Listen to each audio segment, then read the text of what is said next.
اینجا ئینسانێکی کار بەدەست ئەگەر بڕوای بە قیامەت هەبێت خیانەت لە کارەکەیدا ناکات، ئەگەر بڕوای بە قیامەت هەبێت خەم لە خەڵکەکەی خۆی دەخوات، دنیا بۆ خەڵک خۆش دەکات. ئیمامی عومەر ڕەزا و ڕەحمەتی خودای پەروەردگاری لێ بێت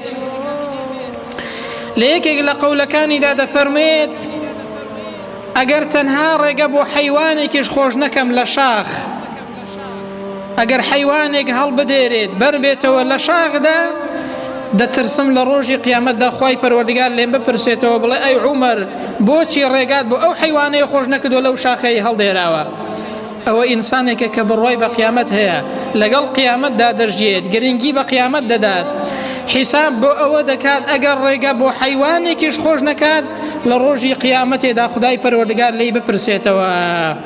بەڵام ئەو کەسانەی کە بڕوایان بە قیامەت نییە و گرنگی بە قیامەت نادەن، ئەو کەسانەی کە هەرگیز بە تەمای قیامەت نین، وەکو کوردەواری دەڵێت لەوەی بترسێ لە خوای ناترسێت، نەک ئەگەر حەیوانێک هەڵبدێرێت و بەربێتەوە، بەڵکو ئەگەر کۆمەڵگایەکیش تێدا بچێ هێشتا باکیان خەڵک و دنیای خەڵک نییە.